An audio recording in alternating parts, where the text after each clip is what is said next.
KW Continente presenta los análisis y comentarios del ingeniero José Isabel Blandón y Fernando Correa. Muy buenos días, Panamá. Hoy es viernes 30 de abril. Termina el cuarto mes del año, terminan las sesiones de la Asamblea de Diputados en un momento en el que en la madrugada se llega a un acuerdo con las enfermeras. Atención, se levanta el paro y que fue anunciado pues sobre las 3 de la mañana de hoy. Atención porque se reprimen protestas de empleados de la ACP en el área alrededor del edificio de la administración. Bueno, el presidente veta el proyecto que pedía descuentos para los colegios privados en un momento en que el gobierno también anuncia un proyecto que ayudará a las empresas a reestructurar sus deudas. Bueno, vamos a tener una explicación sobre eso. Hoy el presidente va a estar en la zona libre de Colón, porque se ha conseguido un régimen laboral parecido o que copia los beneficios que se le da a Panamá Pacífico. Un día en el que no da tregua el coronavirus, nuevas medidas restrictivas en Guatemala, en Costa Rica, en Turquía. Atención porque Brasil supera los 400.000 fallecidos, Colombia supera los 400 fallecidos diarios en un momento en el que en un festival yacídico en Israel, pues más de 40 muertos y centenares de heridos en una especie de avalancha humana habida en la comunidad de Merón. Don José. Buenos días, Fernando. Termina el cuarto mes del año. Buenos días a toda nuestra audiencia que nos sigue en radio en KW Continente y en Canal 21 Next TV. Hoy es viernes. Hoy es viernes. Y vaya viernes. La primera cosa que quiero decir que un día como hoy, hace 18 años, murió mi padre, Querubín Matías Blandón. Oiga, el hombre que cantaba. El hombre que iba a cantar todos los fines de semana ahí donde el tío Moncho. Donde el tío Moncho Pereira.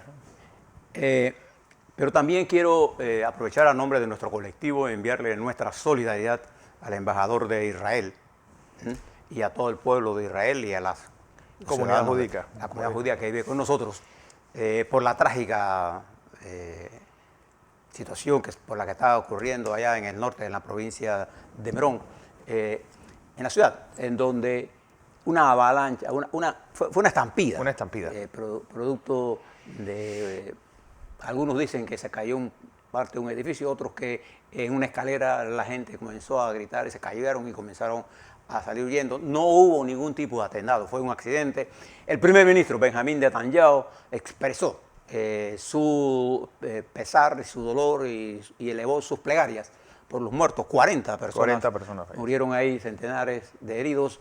Esto ocurrió en la madrugada de este viernes. Allá hay como 6, 7 horas más, de manera que allá debe ser como las 12, 1 de la tarde de hoy. Pero tendremos noticias y los pondremos al día de este trágico suceso que ocurrió en el día de ayer. Quisiéramos ponerlos al día también sobre los eventos que están ocurriendo con respecto a la pandemia para entrar a algunas cosas políticas de suma importancia que están vinculadas con nosotros aquí en Panamá. En primer lugar, debo decirles que la pandemia sigue a una velocidad en nuestra región impresionante y en nuestras dos fronteras sigue a una velocidad impresionante. Allende nuestras fronteras en otros continentes como Turquía, por ejemplo, las medidas que el presidente Erdogan ha anunciado de confinamiento y de no tomar bebidas. Sí. Prohibir la distribución de alcohol. Del raki, es lo que les gusta tomar allá a los turcos. Y la India sigue siendo, digamos, el drama humano. Amanecieron en la India con nuevos récords. Cada 3 días hay más de 1 millón de positivos en la India. No hay medicamentos, no hay oxígeno. Hay una escasez de oxígeno en la India, en Turquía, todavía en Brasil, en Perú, en Costa Rica está desbordado el sistema. 386.730 nuevos casos ayer en la India. Es decir, van a empezar ya a montarse sobre los 400.000 casos diarios. Y la situación del COVID es sumamente grave en el mundo, en particular en la India, que se ha convertido, digamos, en la tragedia humana más grande. Le decía que amaneció la India con pilas de... Sí, las piras. Pilas que se ponen para quemar cadáveres. Y están buscando espacio El gobierno dice que se queman 300, los datos de los periodistas sobrepasan los 600 personas que se queman. Acuérdense que los cadáveres no se queman de un solo, eso toma su tiempo. Es una cosa asombrosa, la gente muere, te mandan a los hospitales, tú vas al hospital y te dicen, vaya a su casa, te está en el número 150. Usted, no sé si usted se ha puesto a pensar que cómo vive una persona con problemas de oxígeno. Es una muerte perversa, no hay muerte buena. Eso es el que dice que hay muerte digna, la muerte en sí no es digna. Creo que es un drama lo que está ocurriendo, pero quiero centrarme en Colombia, para que ustedes vean, ayer le hacía la comparación de lo que estaba planteando el presidente Duque y lo que planteó el presidente Biden. Voy a volver sobre Biden más tarde. El presidente Duque, en medio de esta terrible pandemia. Ayer 17.308 nuevos casos, 505 muertos, 4. Y Colombia con 118.061 fallecidos. ¿Y cuántos activos tiene? Perdón, 118.097 activos, 73.230. Nosotros ayer en activos, para que ustedes tengan una idea, tuvimos 3.897, 3.900 para redondearlo, 3.900 activos. Y ellos tienen 118.061. Mire la diferencia. El sistema sanitario 30 veces más. ha colapsado. La pobreza en Colombia se ha elevado a 42%. Para efectos prácticos, los traders, los que hacen el papel de intermediarios financieros, ya dicen que Colombia no tiene grado de inversión. Sí. Pero fíjese, además de todo este drama, el objeto de las protestas en Colombia, y descarto que nosotros ayer fuimos categóricos en expresar nuestra solidaridad con los medios que ahí fueron agredidos. Además, la violencia no es una forma de resolver los problemas en una sociedad democrática. Y eso que hicieron contra RCN y NTN 24 es un atentado contra la libertad de expresión y lo condenamos taxativamente. Pero las manifestaciones, el presidente se fundó en eso para anoche hacer un ataque a la protesta social. Pero yo quiero que ustedes entiendan qué es lo que está en juego en Colombia. El presidente mandó un documento de aproximadamente 110 páginas con el título de Solidaridad Sostenible. Ese es el documento. Pero lo que se trata en el fondo es de una reforma tributaria que le ronca el mango. Fíjese el contenido en global. Intentan recoger de esa reforma cerca de 6.300 millones de dólares. Multiplíquelo por pesos, pero estoy hablando de dólares, que es lo que nosotros aquí manejamos mejor. El 73% de los impuestos nuevos recae sobre personas naturales, es decir, sobre la clase media y los asalariados en general. Además, la reforma que está proponiendo el presidente Duque le impone el IVA, el impuesto al valor agregado, que se quería el equivalente al ITBM de nosotros, que en Colombia es del 19%. Nosotros somos uno de los países que más bajo ITBM 7%. Tenemos que 7%. No estoy proponiendo absolutamente nada con eso, pero para que usted tenga una idea, el presidente propone que ese IVA se aplique a los servicios públicos, vale decir, agua, luz, teléfonos. Imagínense ustedes si usted pagara $100 de luz, tendría que pagar $19 de impuestos. No, porque subiría el IVA de 19 a 23%. $23. Fíjese lo que él está proponiendo. O sea, que el 73% de esto recaiga sobre la clase acelerada y el 20 y algo por ciento en alguna medida sobre los empresarios. Y le voy inmediatamente a decir, el presidente Biden, cuando habló, usó aproximadamente, Fernando, unas 6.200 palabras. 6.200 palabras. Eso fue todo lo que, pero largo. Un discurso largo. Un discurso largo. Bien, de esas hay 11 palabras que son clave para definir la filosofía de su pensamiento. Se las voy a decir en inglés y se las voy a traducir por ahí. Dice en esas 11 palabras el presidente Biden: My fellow American, trickle down economic has never worked. Para los que conocen El trickle down es economía por goteo. Ajá. Lo que ello quiere decir es la teoría económica que más se conoce como el reaganismo, en que usted le... La Reaganomics. Sí, la economía en la que usted a los ricos no le pone impuestos sobre la base de que ellos son los que crean empleo y entonces esto permea hacia la clase media y baja. Bueno, de acuerdo al pensamiento filosófico del presidente Biden, eso no ha funcionado en los Estados Unidos.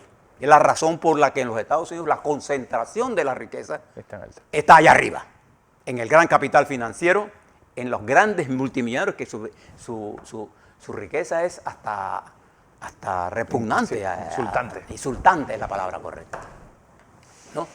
Bueno, esa economía es la misma que quiere aplicar el presidente Duque a Colombia. Y una de las razones por la que él ha enfrentado esto, porque usted se imagina, no fueron manifestaciones de 10 personas, ni 3 influencers, no, miles de trabajadores.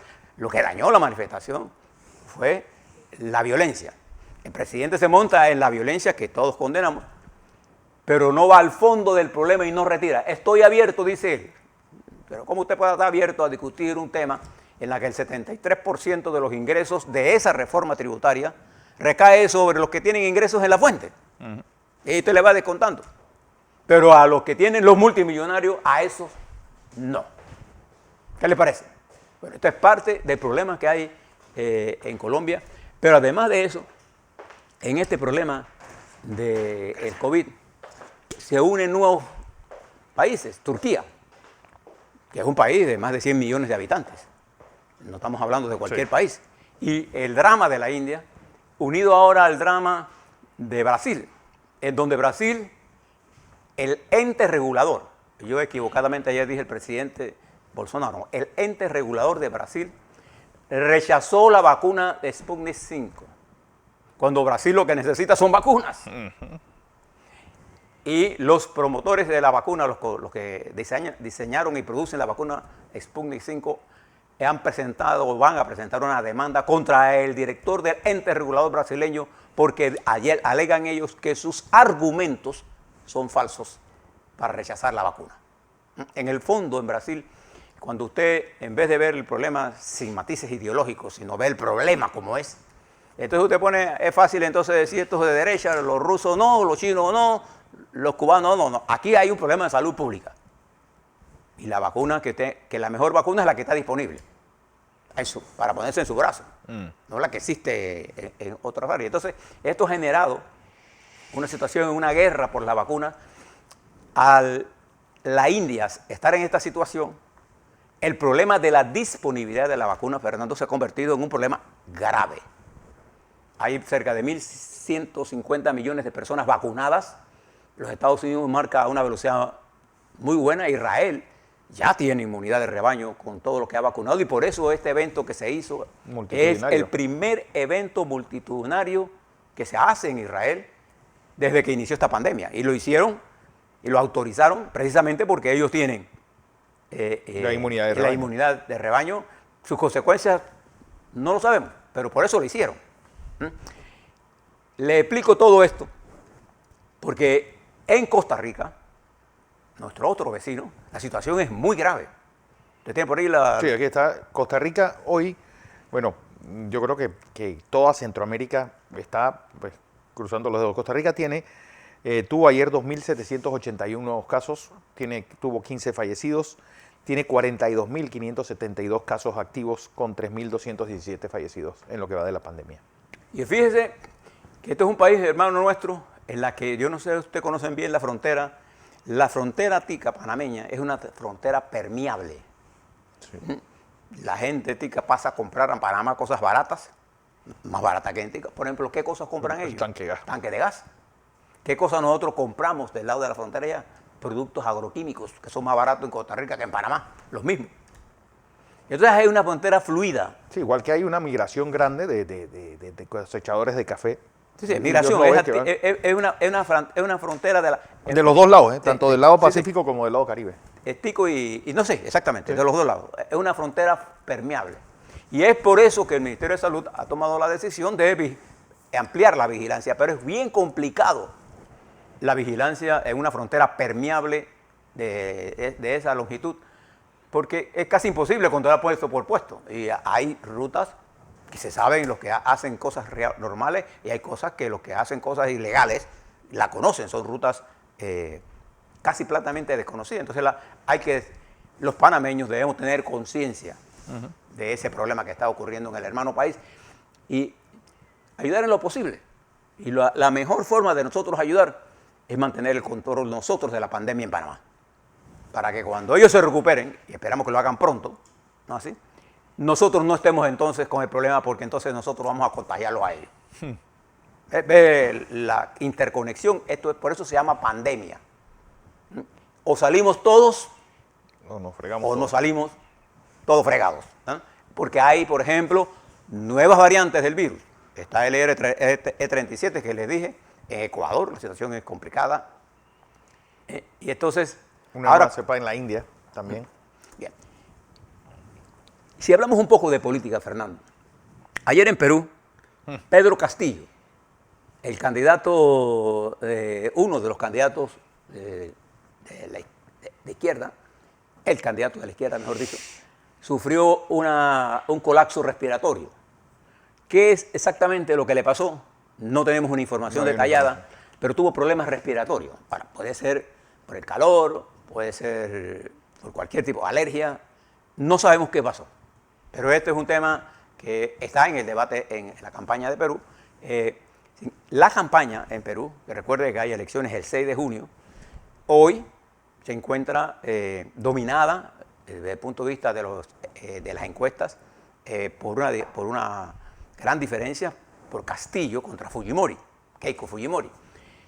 Pero estaba todavía todo el mes de mayo, en la que Fujimori tiene que recortar mucho camino. El problema que tiene ella es que la imagen de ella está concentrada, positiva, en Lima. Y Lima no decide las elecciones. Mientras Castillo recoge el 52% de la población que es anti-Fujimori. Y ya eso es un voto sustancialmente importante y la señora Keiko Fujimori tendrá que hacer más que una campaña anticomunista.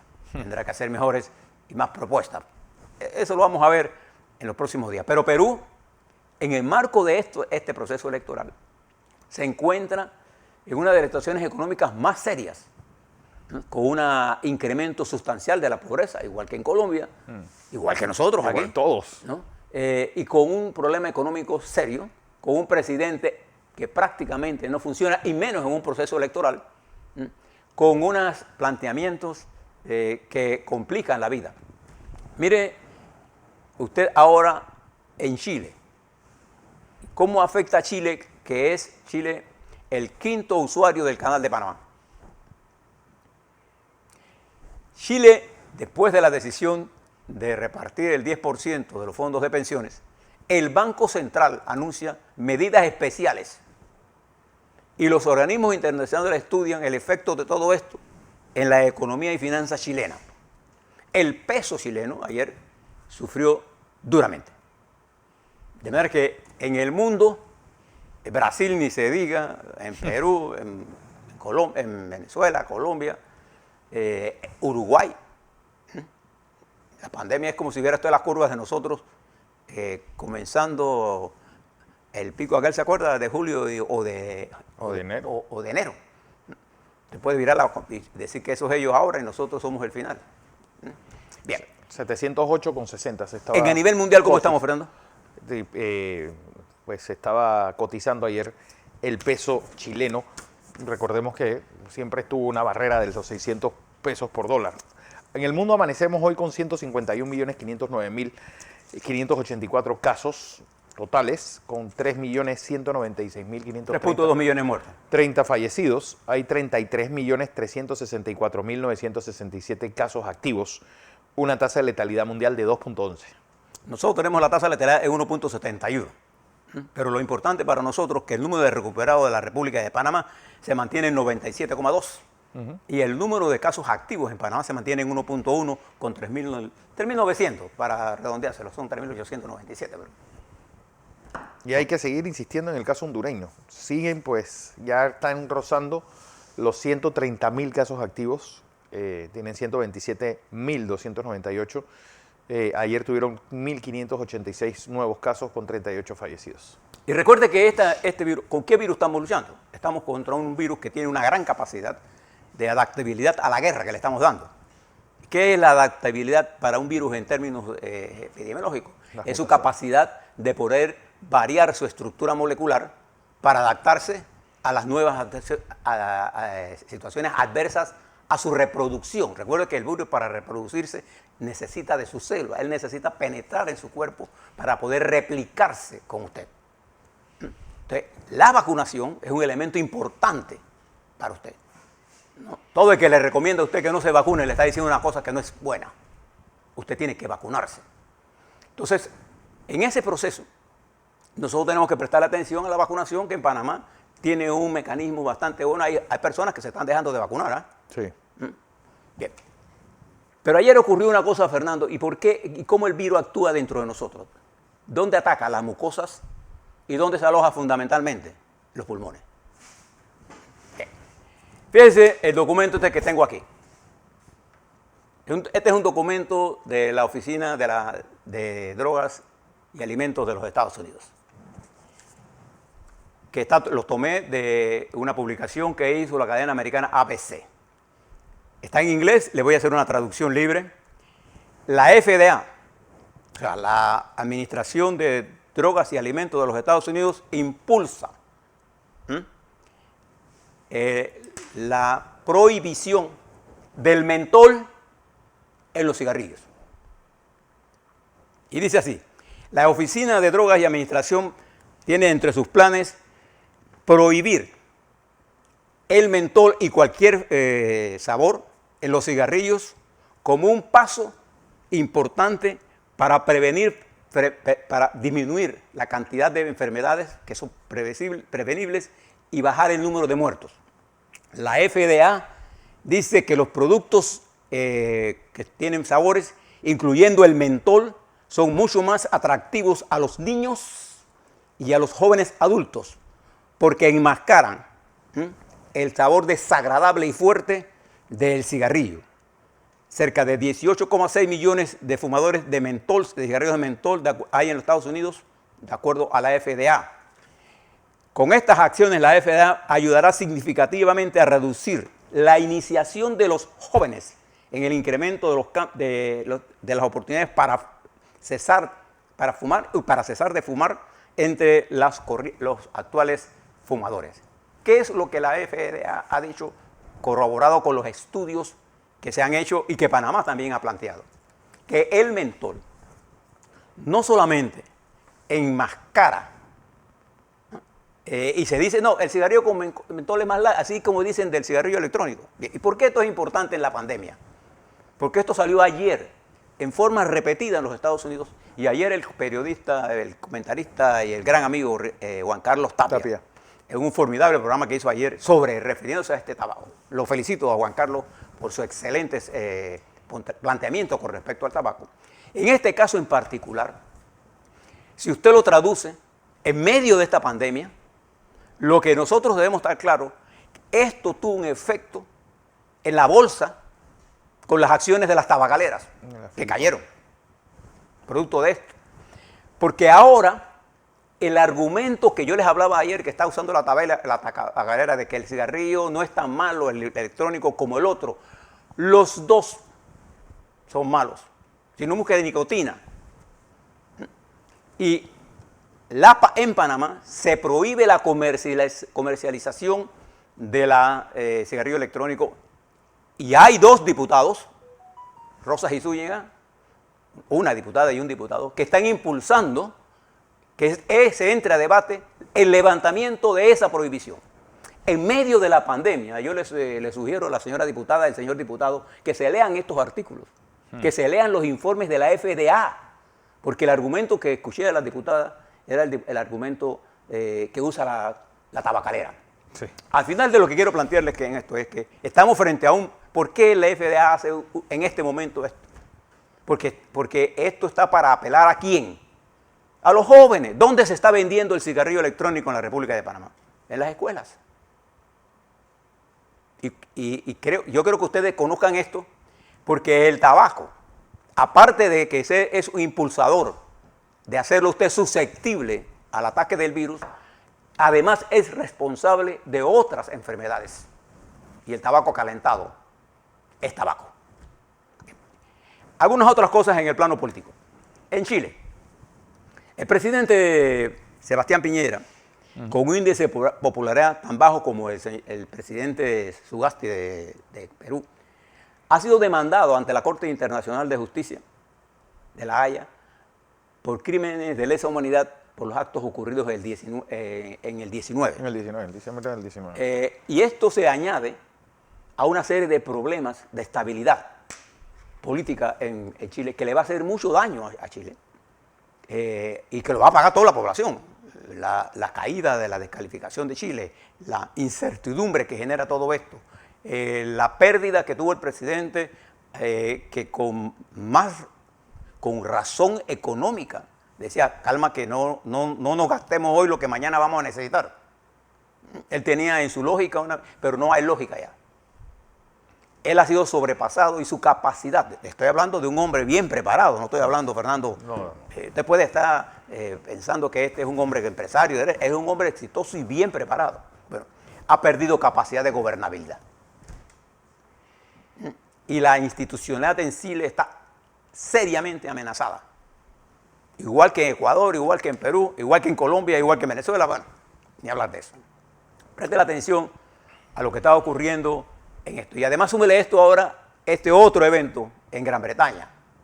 Las acusaciones contra el primer ministro, ¿cómo se llama? Boris Johnson. Boris Johnson. En términos de la utilización de $200.000 para remodelar su apartamento en Downing Street. Su enfrentamiento por el Brexit, lo que está pasando en Irlanda del Norte. Recuerde que Irlanda del Norte es parte de Gran Bretaña. La República de Irlanda es otra cosa, pero hay un problema serio en Irlanda del Norte por el Brexit. Del Reino Unido. Que le ha complicado la vida. Y se une esto a la situación de Alemania, que en septiembre hay elecciones. En septiembre va a ser reemplazada la señora Merkel y surgen nuevas interrogantes acerca de si Europa pierde ese gran timonel que fue Angela Merkel, ¿cuál será el futuro de Europa? En ese nivel de incertidumbre, preste la atención ahora a lo que dijo Biden. Termino aquí con 2 minutos.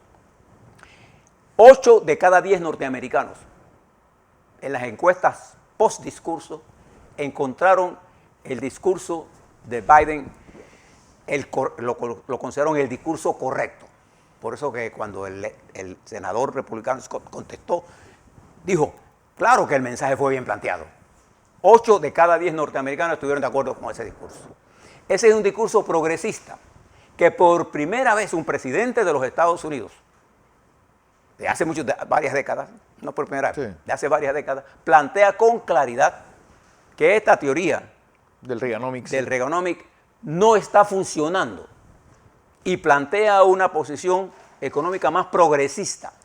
De la Great Society de Johnson. Exactamente, mucho más progresista, pero además con un gabinete mucho más pluriclasista, con una política exterior con enemigos muy claramente identificados, Rusia y China. Y añadirle a esto que ayer China, es un ejemplo del desarrollo tecnológico, científico, tecnológico de esa gran nación que es China, mandó al espacio parte de lo que será su estación espacial. Es un lanzamiento exitoso en el día de ayer y que Biden considera que China es la nación tecnológicamente que compite con los Estados Unidos y que los Estados Unidos tienen que avanzar a mayor velocidad. Los Estados Unidos tienen en Marte un robot y un helicóptero que está funcionando, de manera que el desarrollo tecnológico no es que la brecha es tan grande, pero China tiene una diferencia con los Estados Unidos. El nivel de distribución del ingreso por población es mucho mejor en los Estados Unidos, por lejos, que en China. De manera que en este mundo complejo, lleno de tantas posibilidades y riesgos, ¿cuál debe ser el camino de Panamá?